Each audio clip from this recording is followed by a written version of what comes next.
চলেন আজকে আপনাদের সাথে একটা রসমালাই কেক ডেকোরেশন করি। আর দেখেন মাশাআল্লাহ কেকটা কতটা সফট হয়েছে।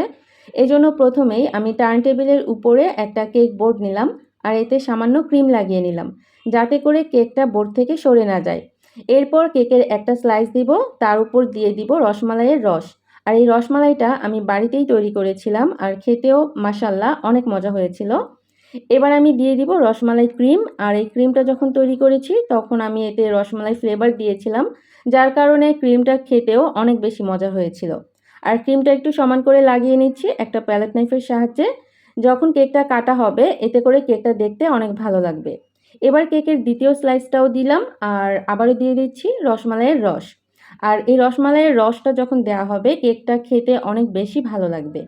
আবারও দিয়ে দিচ্ছি ক্রিম।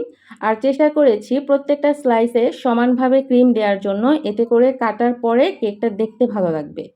সর্বশেষ আমি এই স্লাইসটা দিয়ে দিলাম। আর কেক বেক করার সময় এই স্লাইসটা সবার নিচে ছিল, কিন্তু যখন কেক ডেকোরেশন করব তখন আমি এটা সবার উপরে দিয়েছি, কারণ এই স্লাইসটা সমান থাকে, ডেকোরেশন করতে সুবিধা হয়।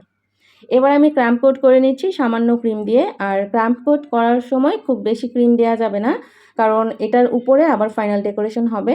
তো এটাকে আমি 10 মিনিট নর্মাল ফ্রিজে রেখেছিলাম। 10 মিনিট পর ফ্রিজ থেকে বের করে ফাইনাল ডেকোরেশন করে নিচ্ছি। এবার ক্রিম লাগিয়ে নিব। আর এ পর্যায়ে ক্রিমটা একটু ভারী করে লাগাচ্ছি, যাতে করে কেকের ফিনিশিংটা ভালো আসে। এরপর একটা স্ক্র্যাপার দিয়ে আমি কেকটাকে সমান করে নিচ্ছি। এখানে স্ক্র্যাপার বা প্যালেট নাইফ দুইটা দিয়েই করা যাবে। আপনারা যে যেভাবে পারেন সেভাবেই করে নেবেন। তো এই তো আমার প্রায় ফিনিশিং হয়ে আসছে।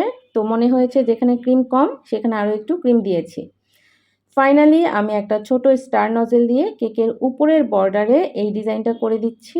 আর এই ডিজাইনটা আমার কাছে পার্সোনালি ভালো লাগে। তো আর এই কেকটা হচ্ছে যে আমাকে অর্ডার করেছিল সেরকম কোনো ডিজাইন দেয়নি। তো আমি আমার মন মতো একটা ডিজাইন করেছি। আর এই তো এখন সেই একই নজেল দিয়ে আমি কেকের উপরে আড়াআড়িভাবে এরকম দাগ কেটে নিচ্ছি। আর কেন করছি একটু পরেই বুঝতে পারবেন। এই তো আমি প্রত্যেকটা এই ফাঁকার মধ্যে একটা করে রসমালাই দিচ্ছিলাম। আর মাঝে যে ফাঁকা অংশটা ছিল সেটাতে আমি পেস্তা বাদাম ক্রাশ করে নিয়েছিলাম, সেটা একটু দিচ্ছি। আর বাদামটা ক্রাশ করার আগে অবশ্যই একটু ভেজে নিতে হবে, এতে করে বাদামটা খুব ভালোভাবে ক্রাশ হবে। এরপর হাতে সামান্য ইয়েলো কালার নিয়ে প্রত্যেকটা রসমালাইয়ের উপরে দিয়েছি, এতে করে কেকটা অনেক বেশি ভালো লাগছিল। আর এখানে আমি আমার পেজের লোগোটাও লাগিয়ে দিলাম। আর সেই একই নজেল দিয়ে আমি কেকের নিচের বর্ডারে ছোট ছোট ফ্লাওয়ার দিয়ে নিচ্ছি।